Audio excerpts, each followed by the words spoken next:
and have this for you for future use.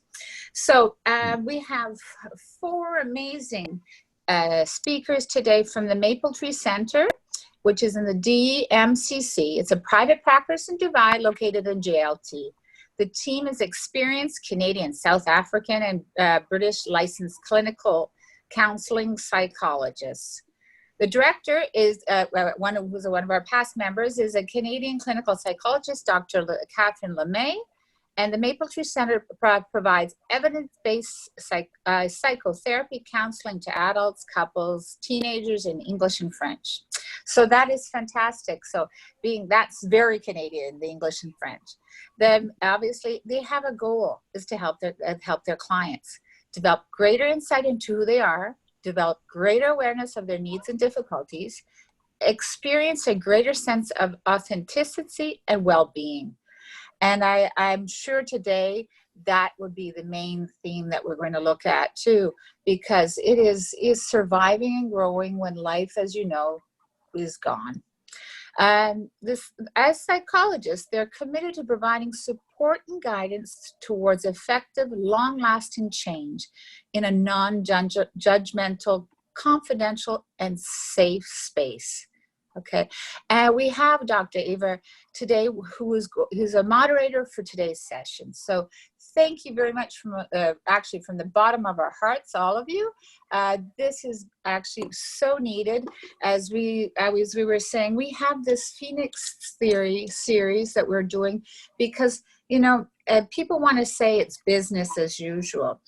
I think it is life in a new world as usual, and therefore if we can, you know, ground ourselves or you know, find the authentic part of ourselves, I think then the rest of it can follow in line.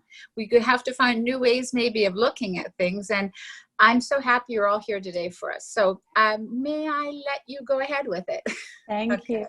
Thank you so much for having us.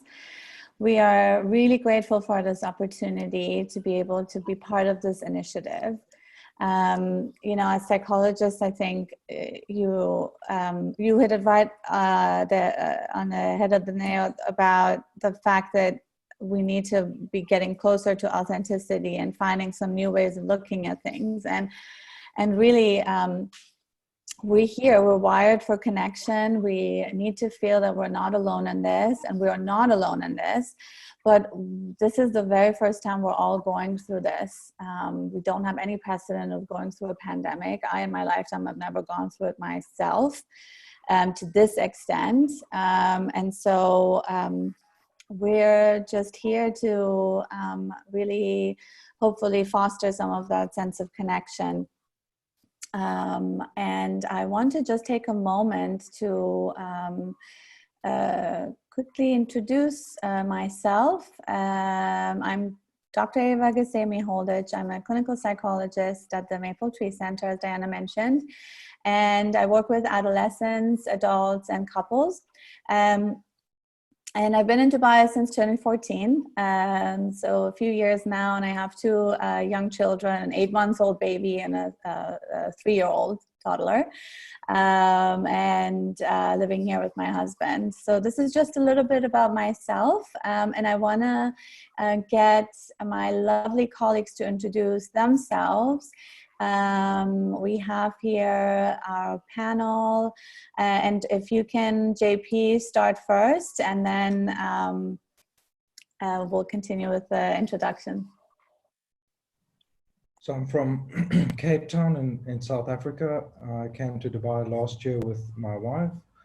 I also, well, my area of focus is individual adults, so over 18 years of age. I've been in private practice for approximately 15 years, as well as working as a consultant at various psychiatric clinics. I'm used to seeing a whole range of presentations and a diverse population. Thank you, JP. And we've got Yves Decary. Please introduce yourself. Yeah, so hi everyone. Bonjour tout le monde pour les francophones du Canada. I'm Dr. Yves Descaries, clinical psychologist. I've been in Dubai only since January of this year, so it's a new experience for me to be here, maybe like some of you. And prior to becoming a psychologist, I worked in sales, production management, and accounting for various companies and government entities in Canada. And I have also worked for a humanitarian organization established in India. So I hold a doctorate in psychology from the University du Québec à Montréal in Canada.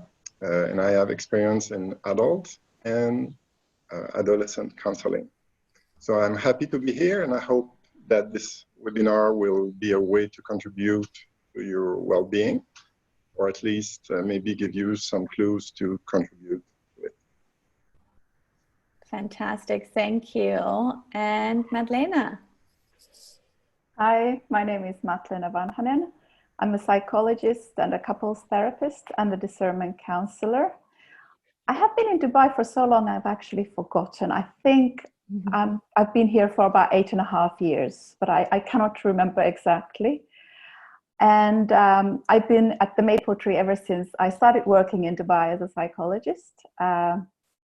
And I work with adolescents, individuals, and with couples. Thank you. Wonderful. And as you can see, we have a bit of diversity in our team, which is kind of reflective of Canada itself, right? So we've had... Exactly. I was going to say the exact same thing. I'm Iranian Canadian. Yeah. I'm Iranian Canadian. We've got JP, South African, Eve, French Canadian, Madlena, Finnish. So and Diana, you're Italian, right? Actually, I'm German Polish. So first Canadian of our family. You used to live in Italy. Okay. That's right. Yes. There is a trick there. There's a trick there. But first of all, I do want to make one comment.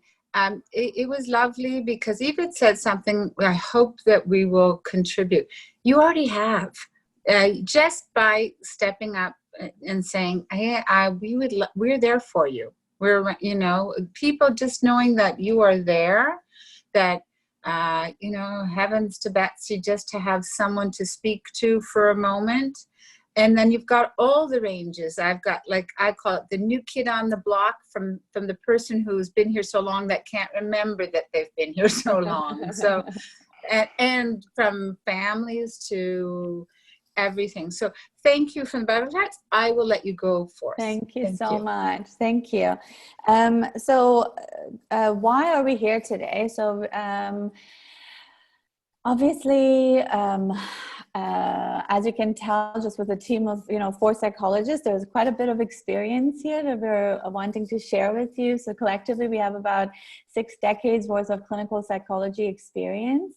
And although we are no experts when it comes to pandemics, we are certainly experts in psychology. And so we're hoping that we can share some of our experiences with you, things and that we see with our clients, things that we are going through ourselves. And of course, we are going through this with you. So normally when we sit in a session with our clients, we would be witnessing a crisis that they might be going through. But this is the first time in my own personal professional experience that I'm going through a crisis with my clients at the same time. We're all going through it at the same time, and we're all just kind of figuring it out. So in that sense, we're hoping to be able to start a conversation and start a community with you, so that we're just beginning to kind of figure some things out together with our collective knowledge. And we're inundated with information about how we should live our lives and what we should and shouldn't be doing. I mean, it's constant, right? And the news and information we're receiving, and some of it absolutely necessary, but we're certainly not here to tell you how you should live your life. We're just here to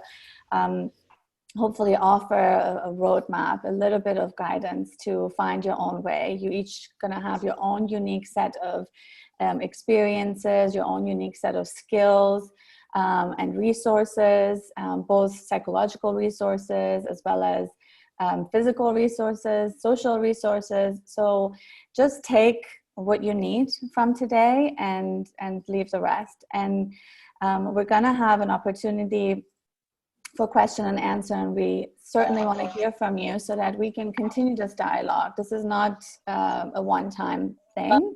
This is going to be a continuation, and we're here to answer any questions that might remain unanswered in a future webinar. We're going to make ourselves available. Oh, thank you. Thank you so much. I was going to throw that in. And while people are just in, getting comfortable and listening and what's happening, please feel free to write if you have a question in the chat, even if it's for later on, because maybe that question comes to mind now. Put it in the chat. There's a chat box up there for you. And we will be running a couple, I think one poll or two polls. I can't quite remember, but oh yes, there it is, poll. We will be running a poll. And so this will help our speakers today a little bit to understand who we are in the background. So, okay. So thank you. Very good. Exactly. Thank you for that addition. Yes. So the agenda for today, we're just going to go through a quick poll, just to get a sense of who we have listening in and watching. And then we're going to begin with a discussion. The poll is just going to take a couple of minutes. And then we will begin the panel discussion, and that will be about 30 to 40 minutes. And we're going to go through various themes during this discussion. And toward the end, we have made room for question and answer. And again, if there's anything that remains unanswered or questions that come up even after, you might think of something after the session, please email us so that we can get all those answered in the future session. So Hiba, if you can please, Hiba is in backstage. Can you please share the poll? Thank you. So if everyone can take a moment to answer these questions. So the first one, how are you feeling? How have you been feeling most of during this pandemic most of the time? And the second question, what is your vision at the moment?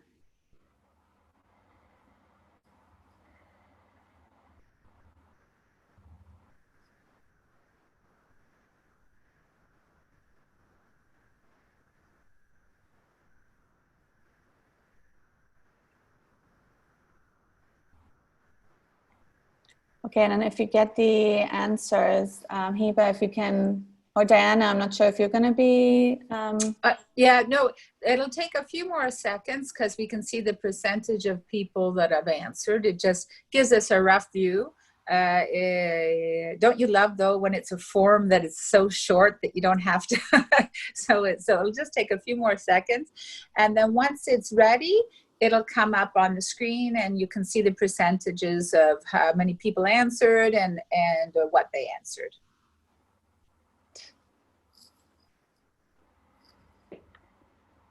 So just these questions are for us to just get a sense of how some of the feelings have been. Okay, great. So here you can see, is everyone able to see the results? Yes, they are. They just have to click on it. Gotta go back up here.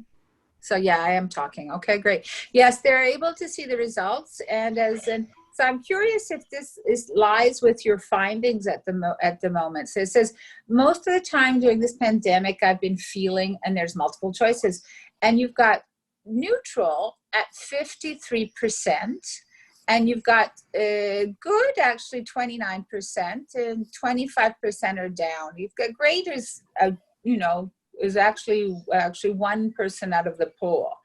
So, do you think that neutral is kind of the norm, or what? So we'll answer some of these questions in Okay. our when it comes to the internal experiences section, the feelings section. This is just for us to have a sense of what our audience is experiencing. And neutral doesn't tell us that much about, you know, what types of feelings there are, right? It just tells us a little bit about kind of the intensity and whether it's negative or positive. But it could be that it's kind of like generally balanced when it comes to their experiences, that they're going through difficult experiences along the way. Okay, and as the audience here today, it says that most of the people have to be with other people. Okay, let's see. Well, that is like a sort of, yeah, it looks like most are in quarantine with others, alone but able to go outside. So, but it looks like in quarantine with others or not in isolation with others. So they have someone else that they're with. There's interesting, because I'm sure the feeling of alone or being alone physically is different than maybe being with someone for positive and negative reasons. It comes with different sets of experiences. So we'll make room for the panel to now start talking about some of these issues. So we have 3 themes that we want to cover. So we have lots to talk about. And the first one, we are in a completely new reality. We are living life in a completely different and new way, something that we couldn't have ever imagined a few months ago. And so we want to talk a little bit about what that brings with it and what sorts of images, mental images, experiences, expectations, concerns does that come with.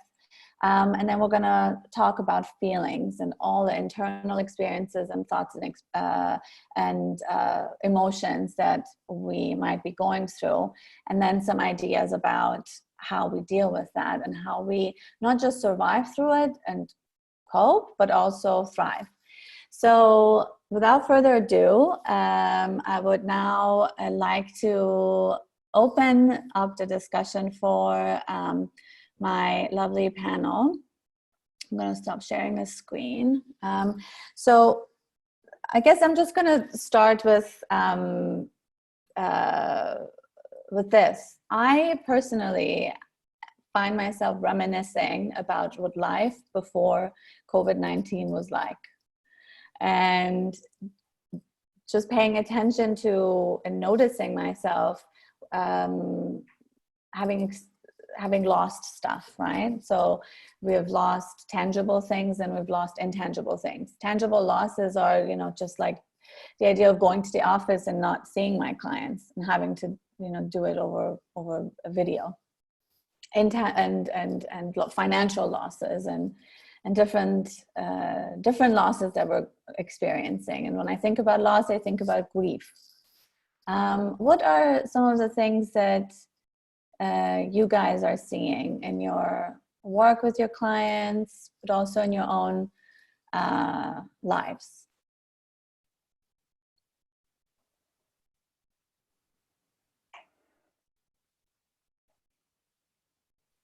Should I pick on someone to start? Madlena, why don't you get started? I think we're afraid to talk on top of each other. Interestingly, when your thoughts have kind of turned towards the past, my thoughts have been somewhere, I guess, in between the present and the future, that I noticed that I got comfortable enough with my present so that the future started to feel quite anxiety provoking. So I realized I was really actually avoiding leaving the house even after we got permission to leave without the permit. So I somehow started feeling really scared of things changing again. Mm-hmm. So you're talking about change, right? You're also talking about not having control over those changes. So the theme of control, is that something you're seeing, JP? It's very varied. So I think that it's difficult well, I think it is. It's very broad, the responses. Some people feel incredibly frustrated in this experience, as if they don't have any control. Others are actually enjoying this experience and being in isolation and not having to interact with the outside world as much. But I think control is a common experience, or the absence of control to all of us, in particular with this experience. And so all of us respond differently to control. So some people will desire a lot more control, and they may struggle more with the uncertainty of all of this. JP, I noticed you step out for a minute. What we've spoken about so far has been some of the themes and experiences that we might be seeing either personally or working with our clients when it comes to this pandemic, and psychologically the things that we're presented with. So far we've covered this theme we've spoken about this theme of control, the idea of change that Martina mentioned. Yet again, we have to now adjust to a new way of living now that the restrictions have been lifted in Dubai. And JP, you mentioned that for some people it's also that they are finding some contentment and some appreciation for their alone time. So there's a range of experiences. It's not all negative, and that people respond differently to control. What are, Eve, some things that you're observing and what people are faced with during this pandemic? Yeah.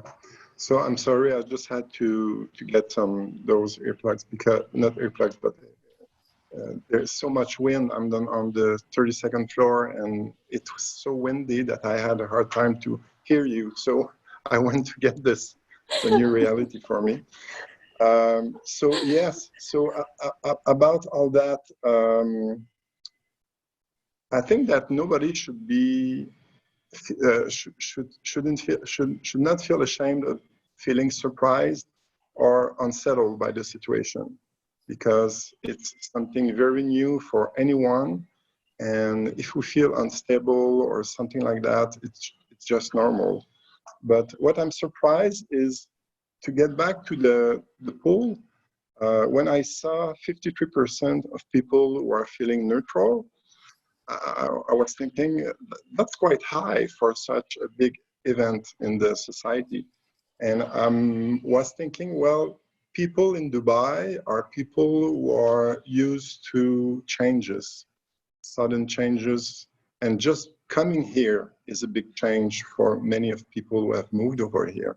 So maybe the people in Dubai have that already a certain level of natural resilience just to be here and to go through that process of establishing themselves here. Maybe indicates that they have a higher potential to face the situation, even though if you feel depressed or if you don't feel good, that's also normal. But my comment was just maybe to explain a little bit the 53%. Yeah, Martina, about feeling neutral. About that.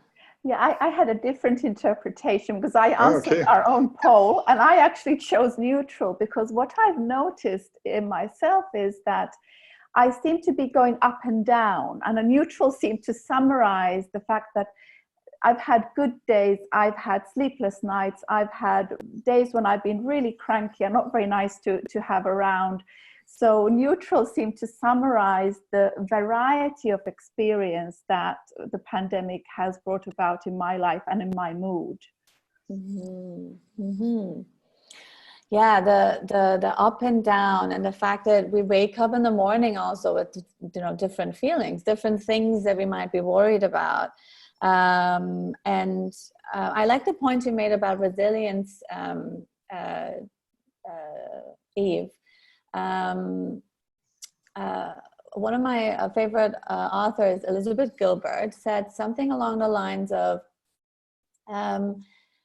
resilience is our genetic inheritance. So as a group of people, for us, this is a new thing, this pandemic, but our previous generations and the previous generations and the previous generation before that have gone through some horrendous experiences, right? And so we are the offspring, and we are the result of all those that have kind of survived many of these big events and throughout history.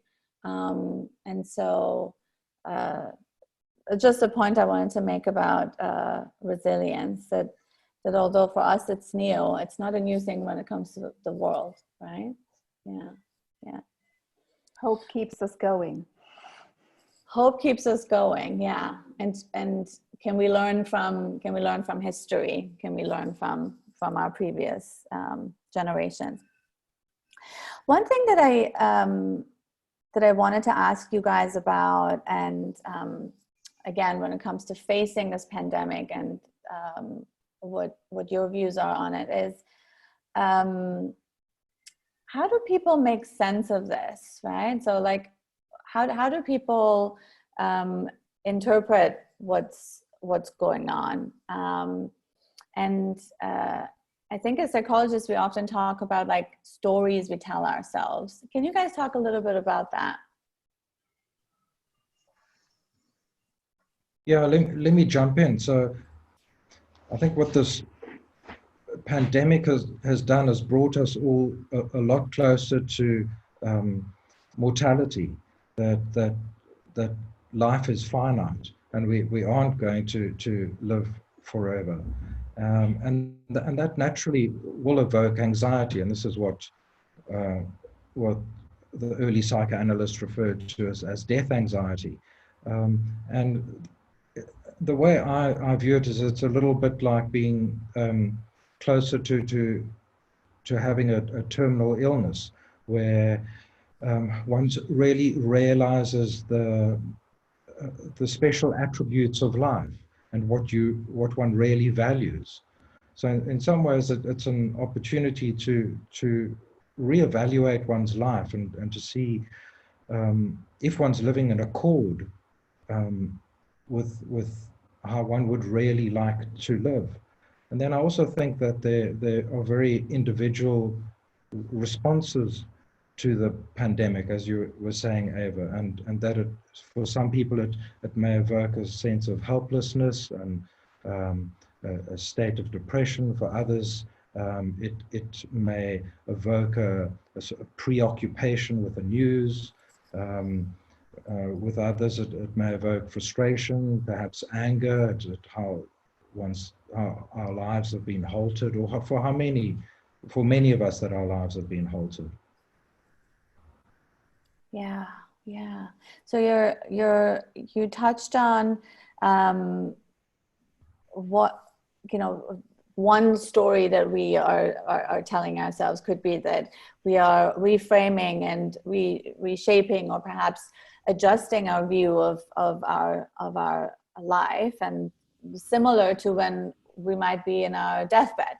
So as we're losing stuff, as we're going through grief and some of these losses, and don't just have to be about loss of life, although that's obviously one of them during this pandemic, but it's also the fear of losing our job, the fear of having to leave where we live because we can't sustain our life here, or the fear of the conflicts that we might be facing because we live with people and we just are going on each other's nerves all the time. And so that makes us make adjustments and make some shifts, a change in perspective, right? Absolutely. I think a lot of people have been thrust into much closer proximity with loved ones, with their families, and sometimes that has been a welcome blessing. At other times, it's been really challenging. Right. Yeah. So I want to make a slight shift into now talking about the survival piece of it. And so, you know, we briefly touched on this reality, the new reality we're facing with, right? So what are we dealing with on a daily basis? What are some stories we're telling ourselves? How do some of these things manifest? What are we as from an emotional perspective? What's going on inside of us? And by us, I mean collectively as humans. What are some things we're facing? Madeleine, I'll let you get started on that one. Well, the first thing that comes to mind is anxiety. Because as humans, when we don't know what will happen, when it will happen, and we have no control over what will happen, anxiety is the very normal human response. How intense that anxiety is, that of course then varies by each individual. So anxiety is the first thing that comes to mind. But also, the responses can be quite surprising. It could also be something like numbness, where you don't feel very much. If you're feeling really, really overwhelmed, you start shutting down. So the emotions don't necessarily feel very intense, even though they might be very real and they're there. Yeah, I could just jump in. That was something which crossed my mind about the neutral response. If we're perhaps suffering from corona fatigue, as a way to manage that, we're defending ourselves against that, and perhaps not feeling as much as we could be. Right. It's a process of habituation that when we're faced in a situation that is kind of difficult, we have tendency to normalize it. And not being so much in touch with the suffering that it brings us, because it would be too much to be in that mode all day long. So there's a kind of neutrality that can come in place, and that is a healthy way of dealing with it, because it helps us to go through the day from the life that we have now. It's survival. Yeah. It's a process of adaptation, so it's normal to go through that. But it's good also to be aware, and I think that Dipti was talking about, the inner dialogue. It's a time where we can take that time to. That process is also normal. That inner dialogue, to have many thoughts about what could happen, like Martina was talking about the anxiety that is there, and we have scenarios that are creating on a daily basis about what's going to happen today or next week. And that is also normal to go through that, because it's a way of trying to control a little bit. It gives us a sense of control. But if we go too much into that, and that we could talk about it later, about the coping tools that we could use, if we're going too much in those scenarios, then it can become unhealthy. One of the things I'm seeing is anger. I don't know if you guys are seeing some of that, but anger is one of the other feelings that I'm noticing, and some of it is expressed, some of it is not expressed, and it manifests in different ways. Some of it is due to disappointment, but others might be because of just how unfair things might feel. I think there's a lot of that when it comes to, like, the professional realm of things, or in the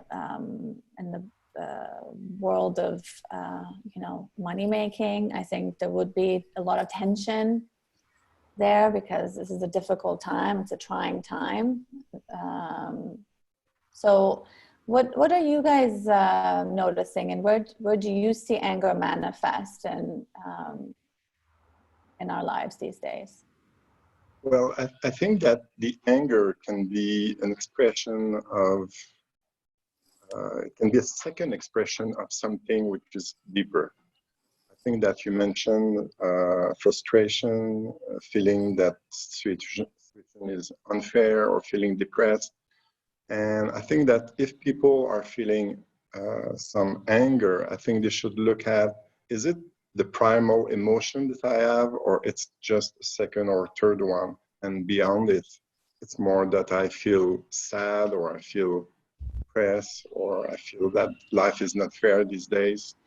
I think that is an important step to do when we feel that anger, which is more a way of trying to get control over things. It's more a reactive emotion.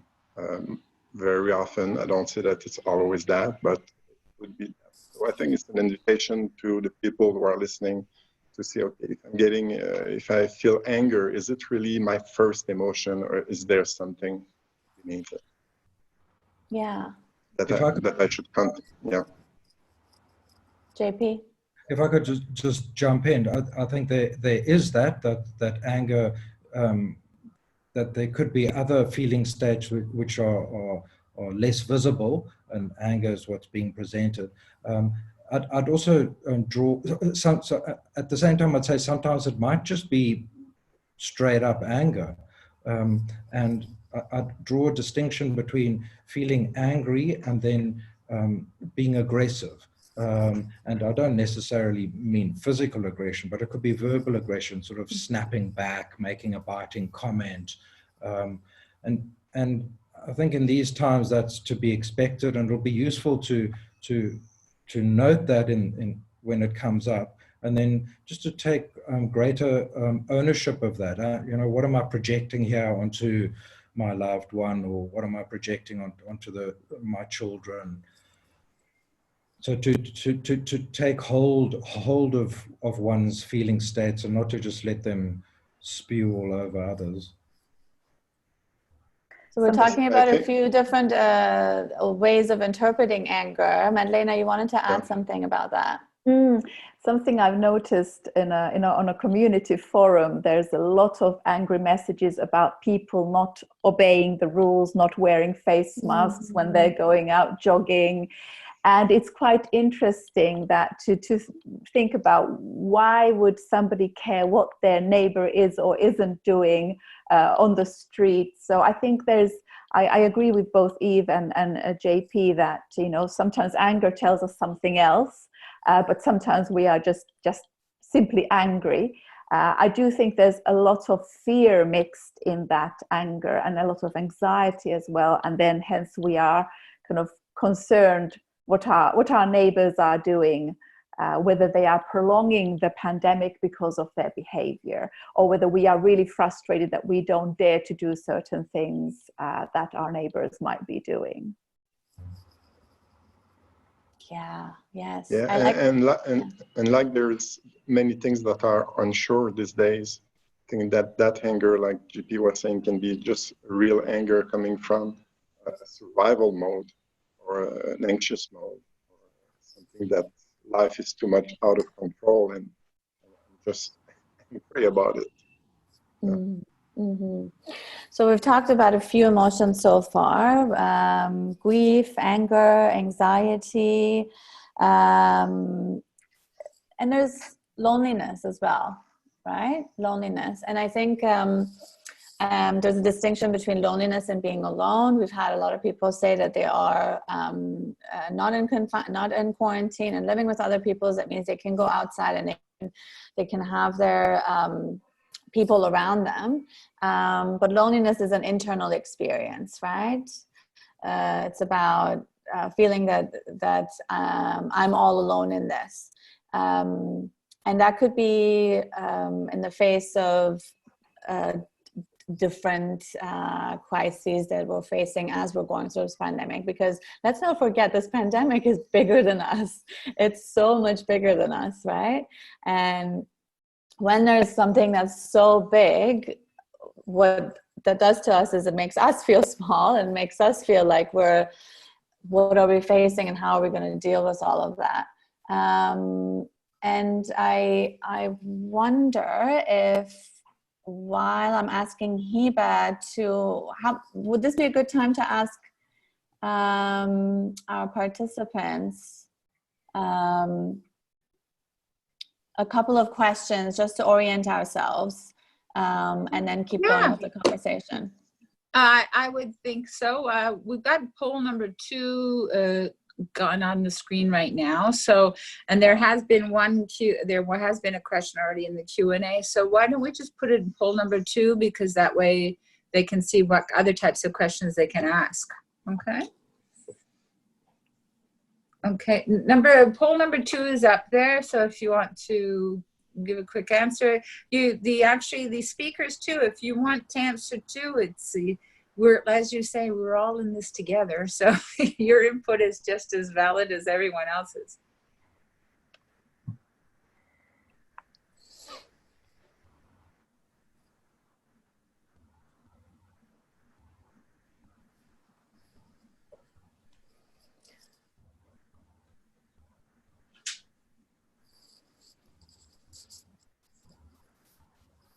So I would love to continue the discussion on emotions, but I'm also mindful that I want us to also go a little bit more into, so what do we do with all these emotions? You know, okay, so these are some things that are there, but what do we do with all of that?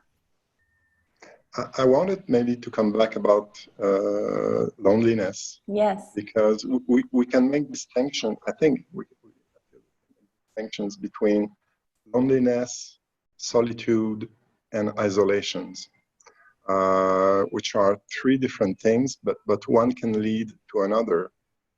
Solitude, if we're happy, by ourselves, and sometimes having some me times, doing things by ourselves, then it's a moment of solitude, but we're not suffering from it. But I feel that some people, even if they are among other people, can feel lonely. So that's another situation. But I think that with what we're experiencing with the shutdown, is that the isolation can transform a comfortable solitude into loneliness, because it's too much solitude. So when it becomes too much, then it's getting uncomfortable, because we lack the contact of interaction, social interaction with family, friends, even colleagues at work. And then we can feel loneliness, which is more inner isolation coming from a physical isolation. I don't know what you think, guys. Yes, absolutely. And I think we can probably spend a whole session just talking about loneliness, because it can manifest in so many different ways. Hey, but do we have the results for the poll yet? Okay. So the first question, what do you miss most about the pre-COVID era? It's pretty even. We've got, so pretty much all of it, right? Okay, good. Yeah, and I'm sure even people that chose, one of them, they were like, well, a lot of it, but this is probably the one I miss the most. But ease of travel seems slightly higher than the others. And do you have ways of managing daily stress, which is what we're going to go into the next, for the next theme that we're going to discuss with the panel. And the answer, I have to scroll down to see this. Okay. So yes, but it's a challenge. So everyone has some resources, has some ways of coping. It's really amazing to see this level of adaptability. Yes, absolutely. 25%. Yeah. But also an acknowledgement that yes, I have ways, I have things to do, but it is a challenge and we are stretched, right? So maybe there's a little bit of relief that can be found along the way and as time passes. So let's talk a little bit about that. So first of all, we talked again about a few different emotions and internal experiences in the face of this external challenge that we're faced with that's so much bigger than us and brings with it a lot of stressors. First of all, how do some of these feelings manifest? What should we look out for? And when do some of these feelings become problematic? So how would people know that they need to do something about, how they're handling their emotions? What would be some signs and signals? Madeleine?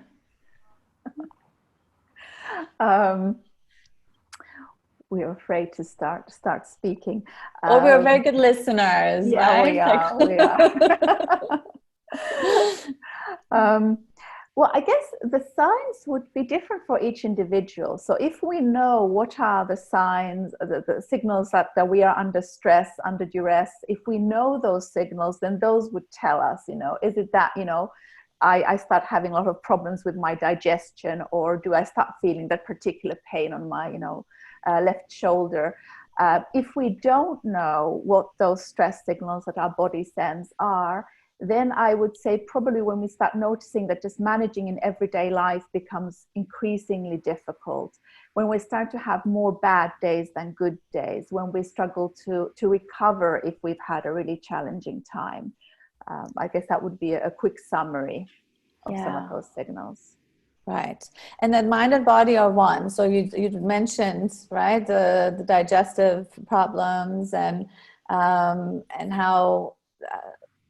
we're feeling manifests itself physically as well.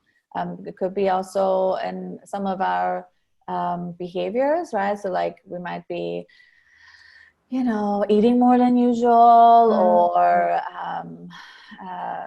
anything that we might use as a distraction, or something that would almost serve as a pacifier in a way, right? Because we need ways of self-soothing. So what are we leaning on to self-soothe? And what are those things for each of us? And some of those can be healthy and some less healthy. Right. So can we talk a little bit about some of the healthy stuff and the things that could be useful, or perhaps even some ideas around, okay, so if there are some healthy ways of dealing with it, how do I use them? How do I access them? How do I implement them into my life? One thing that comes to my mind, and we discussed a little bit last week, is about the routine. Coming back to that, because I think the routine helps to structure the mind and the body during the day. If we have a good routine, then we might eat more at regular times, which is going to be good for our physique. We're going to sleep at regular times also. And also the structure can give us a sense of security, which is lacking right now in what we're going through. And it's also give a sense of purpose, because we have tasks to do during the day. And if we do those, then it can bring us some satisfaction. And that will recreate just a normal day, even if we're in confinement. So I think that the routine has many good aspects, physically and psychologically, for well-being in general. Mm-hmm. Mm-hmm. I think, Eve, you make a very good point, and I'd add to that in that this is normally we have our routine. It's externally imposed. We have to get up at a certain time, go to work at a certain time. Whereas there's a lot more fluidity now, and it's like we're having to create our own internal structure. And I think that's a little difficult. So because it's sort of like we're on holiday, but we're, because you can just stay at home, but you're not on holiday, and you have to work. So it's an odd space to be in. Oh yeah, and for those who have children, it's like the worst holiday ever. It's like a terrible, terrible holiday. So I think for both parents and the children. And so, what do you guys think about the idea that that when it comes to a crisis?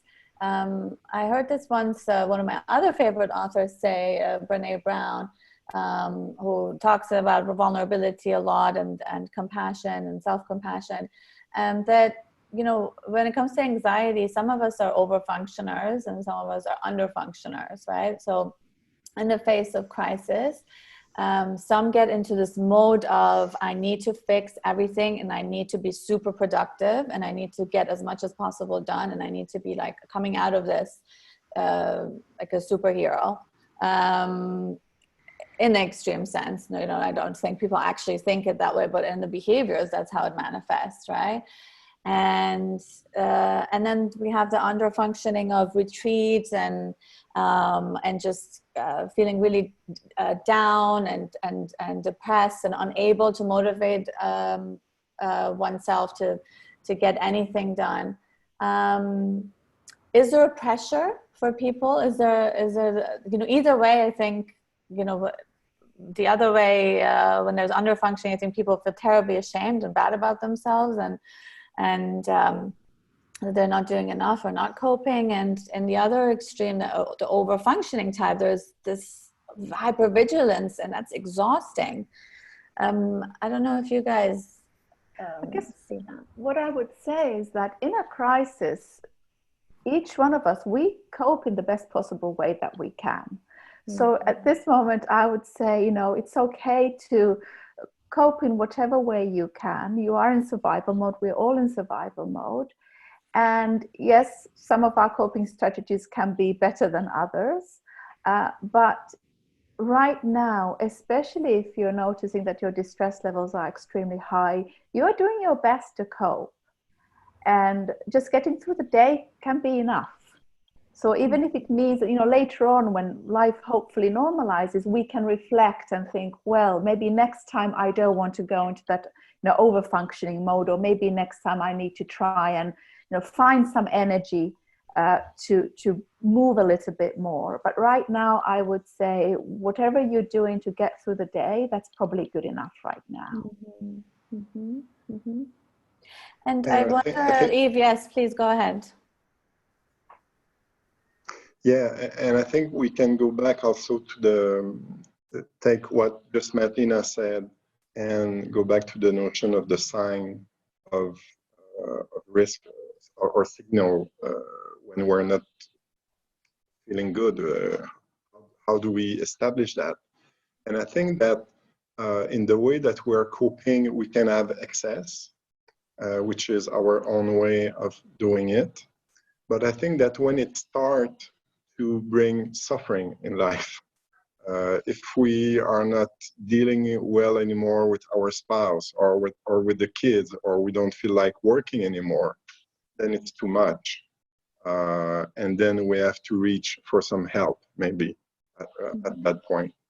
But if our way of coping is in the morning being a little bit angry for half an hour, and then after that working as crazy for 4 or 5 hours, and then after that I feel good, then it's okay.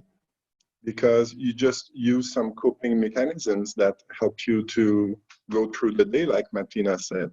And it's okay. It's not maybe a smooth day, but you went through the day, and at the end of the day, you're feeling okay.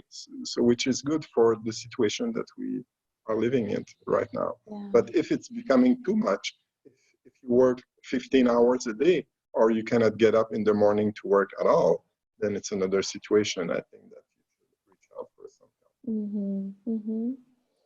I guess not taking on the way we're coping as an identity, right? So the things we do don't define who we are in our core, and to know that there's flexibility and there's an opportunity to grow and change and adapt and be flexible as we are trying to be, I guess, our own observers and pay attention to how we're behaving. So I think that brings it to the point that it's very important to, first of all, just be aware, Madeleine, back to your point, and just knowing ourselves and knowing what our warning signals are, recognizing those things.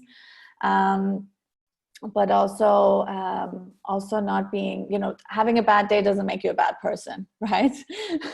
So if you've had a bad day, the next day could be different day, and how can it be different? And so there's ways that we can work around it. So let's I think go into Q&A, because I think we can just keep talking if we allow ourselves. So let's make an opportunity for our participants to ask any questions that they might have.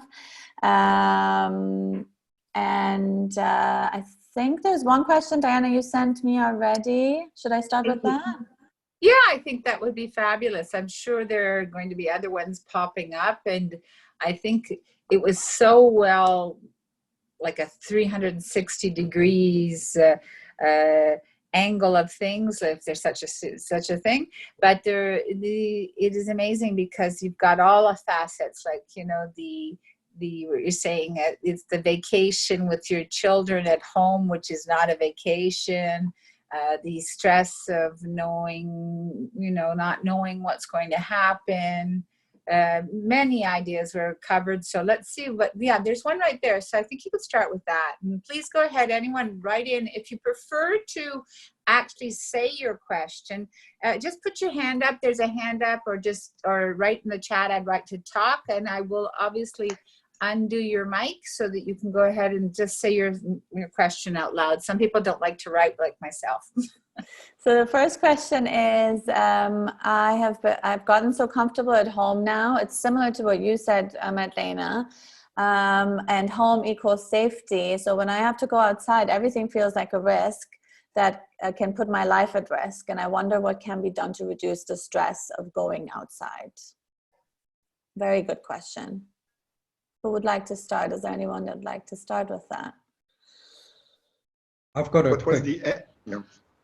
Can you just repeat the end of the question? End is, I wonder what can be done to reduce the stress of going outside, right? So how can this person manage her anxiety about, I'm at risk if I go outside, being at home and I'm in my safe cocoon, and now going out could mean, I can end up in a hospital, or I can be, right? The fear of death, the fear of illness, the fear of losing control. How do we get our footing in the ground? And can I just start with one thing? I think recognition that this is anxiety, right? Just that would be my first recognition, that anxiety doesn't mean that what we're thinking is going to happen. What are some thoughts that you guys have? Whoever wants to start. JP. Yeah, I was going to quickly comment that I think there's a calculated risk which we all need to take, unless we're just going to remain in our homes and order food for the rest of our time on earth. I draw from Eve's point about habituation, that one of the best ways to reacclimatize to a feared situation is to slowly start exposing yourself to that situation, to immerse yourself in it. So habituation, as it implies, it becomes normal. So that person who's experiencing difficulty going outside, I wouldn't suggest that they go to the mall the first time. Maybe take a short walk somewhere, and then increase that until you get to eventually to that point of being able to go to the mall. Yeah, first time will be the hardest. And the feeling of being safe at home is true. It's not an illusion thinking that it's a reality that when we're at home we are safer. But it's important, like, to go with little steps, like JP said, and Martina. You can choose your time of the day also. If you go at 6 o'clock at night or at 6:30 in the morning, there's not so many people outside. You can deal with that gradually, like that, step by step. And if for you that makes you feel comfortable, it's okay. Great. Thank you, guys. So exposure, the recognition that what you're believing, what you're thinking about safety is not, untrue, but that slowly allowing ourselves to use some of the freedoms.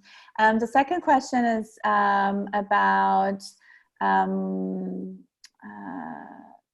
can looking at the new normal be possible as a silver lining? Is there a silver lining in this reality that we're living? Can there be a silver lining? There could be, if you believe in that sort of thing. No, I'm being facetious. The silver lining, if I think to sort of like the HIV pandemic, is there a silver lining to that? I think we all attribute meaning to life events, but I certainly think a few of the things that's going to teach us about the fragility of human nature, that we aren't actually as invincible as we think that we are, and that maybe a deeper appreciation of our lives and the ease which a lot of us enjoy, the ease of travel, the ease of having fruits from all different countries at our doorstep, to really appreciate that it's not just a norm. Mm-hmm.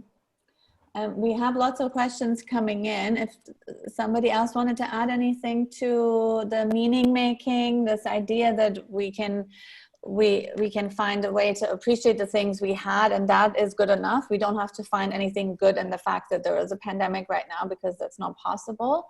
I would. Yeah. I would say there is a way to still feel gratitude for what we have on a daily basis, because there are some countries or some places on the planet is much, much worse than here. And without living in a fairy tale, you can just be happy to have food available, to have, like you were saying, all those things, and to just have some gratitude for that. And that, I think, if we do it consciously, because we are having those things usually, and we are taking them for granted. And I think that to feel some gratitude consciously on a daily basis or once in a while about what we still have can really help us also to adapt to this new reality, if it's last 2 months or 6 months or a year. Mm-hmm. Mm-hmm. It's not a bad thing to notice what we can live without. So that's another angle, to realize that maybe I don't need to go out as often as I thought. Mm-hmm. Maybe life can be good. A simpler life can be good as well. Mm-hmm. Mm-hmm. Yeah. And so finding gratitude in the smaller things. And there's tremendous amount of research when it comes to gratitude in the world of positive psychology, where it's shown that when people practice gratitude daily, that can over time help have a slightly more positive perspective. It doesn't mean that you need to be cheerful all the time, but that you can be that you can have a slight perspective change, and that can be good enough. That kind of growth would on its own be really worthwhile, right? So another question: what are some of the some tips you can share for managing this or communicating this to kids, to ensure that we don't project our anxiety and fear onto them? Fear and anxiety is contagious, right? So if we are carrying it, if we're worried, our children pick it up. Who would like to answer that? Eve, I see you taking notes, so I'm going to let you start. Yes. Thank you. Well, when I work with children and parents, I used to say that it's normal for a child to see his parent vulnerable sometimes. But it's important to not use the children so they become our main support or maintain a good morale in life. But they can see us vulnerable, and it's okay, because if we shield them from that reality, later in life, they will panic when they will see or they will feel themselves vulnerable. So Yeah. I think, yeah.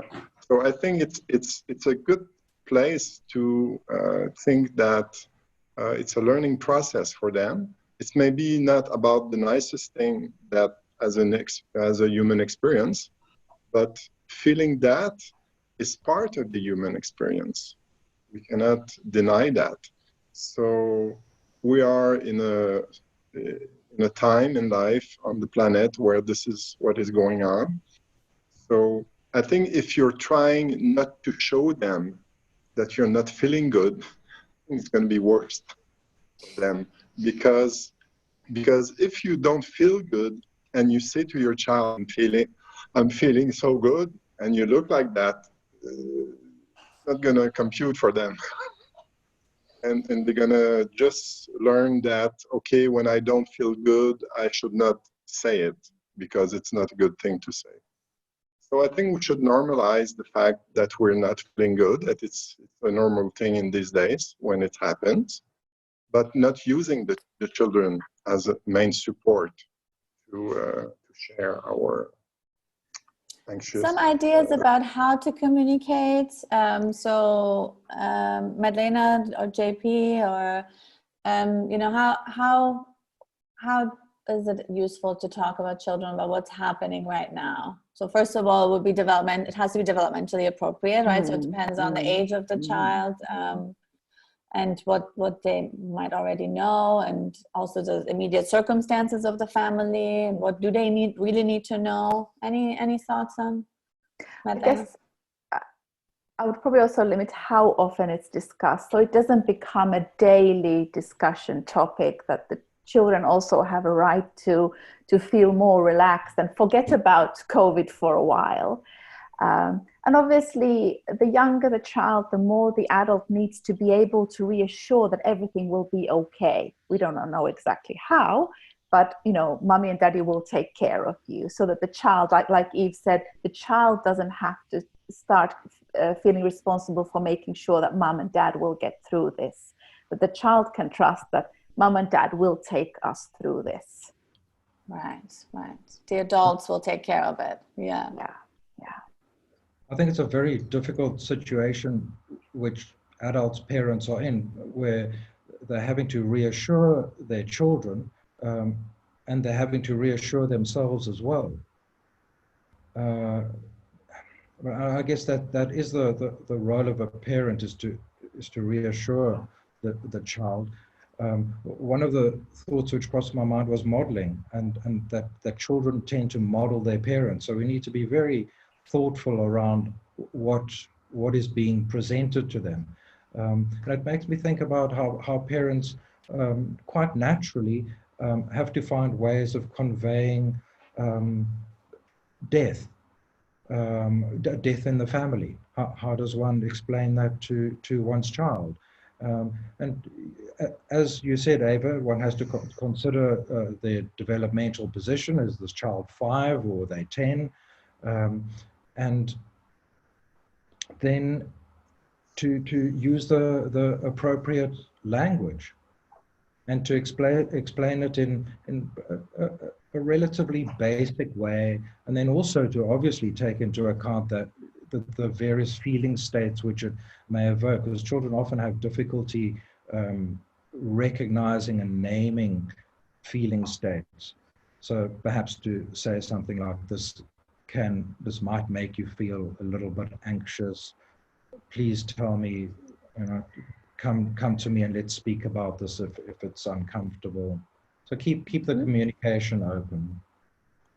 Yes, absolutely. Yeah. And naming emotion. So there's emotional literacy. There's some really good tools for emotional literacy for children of all different ages. You know, if you just kind of Google emotional literacy to teach children, because this is something that if we haven't learned it ourselves, then it's very difficult to teach that. And it's not something that we learn in school. You know, we spend so much time learning about math and science and all these things, but we don't learn how to talk about our emotions or identify them unless our parents modeled it for us. So there's some really useful tools out there that can help children identify the emotion, name it, know what it is, identify where they're feeling it, and so that we're making room for the experience of the child rather than passing on our own feelings onto them.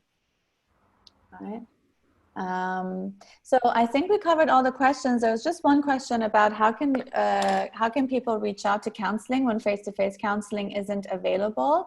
So I'm just going to share my screen because I would like to share our information with you guys. Whoever would like to get in touch with questions or so here we are. And the DHA, the Dubai Health Authority, I believe is in the process of updating what now the lifting of restriction means for private practice and clinics and for psychologists. So we're trying to update ourselves along the way. For now, we believe that we are moving soon toward reopening and being able to have face-to-face sessions. But depending on whether you personally feel comfortable to come in for a session or if you want to do Zoom or online sessions, which we're all offering and many psychologists are offering, then, you know, that's obviously available right away. So here's our information. If you can look us up on our website, and these are also our own personal emails. If you had any questions or if anything that we can help you with, but also to continue the webinar, we would love to hear your thoughts so that we can really shape the next webinar and the content that we're going to cover to your needs. In fact, thank you so much. In fact, when we do the follow-up, which probably the email that'll go out tomorrow, it'll have all this information on there as well. And if we probably put a really quick survey monkey, I think it's called, a survey in there for you, for all our participants, if you'd be so kind. And actually we will put our question is, what would you like to be covered? Just give us a one-liner. And then we could probably look forward maybe to mid-month, next month or something, because if you don't mind, I've obviously volunteered you and everything, like volunteers step forward, volunteers put your faces on the screen. Yeah. So you all took one step forward, so it's perfect. So, so this is vital because again, you know, it's a chain reaction. Everything we do obviously is going to affect other people, not even just ourselves. Like you're saying, people with families, your spouses, yourself. Take good care of yourself. Be safe. But again, it is a new normal. But you can looking for something positive in this. Like it may not be a fairy tale, but if it wasn't for this, maybe we wouldn't have all reached out to you. And those that signed out are reaching out to you. Sorry, there was a couple of other questions there. I'm sorry, we're just a little short for time. So what I would prefer if they actually, well, they can see the emails so they can get contact you right away, because I don't want you to have to, the people with the questions, to miss out on this opportunity. So please go ahead, contact any one of them, and they'll probably all talk amongst each other. So contact any one of those. Thank you so much. We're looking forward to having you back very soon. Thank you to all our participants too. They were so kind to actually sit in. It's the webinar thing is kind of difficult the first time, but it's absolutely lovely. We will have this up on YouTube hopefully by tomorrow. So the podcast, or want to watch it, you can go ahead and so looking forward to seeing you soon. Now, Thank welcome you. to our Phoenix Thank you. series, and I really hope that you're all safe. Please go out for a walk if you can, with your masks on, and don't watch too much news. yeah, Not too much news. not too much, some, but Maybe not too 30 much. minutes in the morning or at some point during the day, and that's it.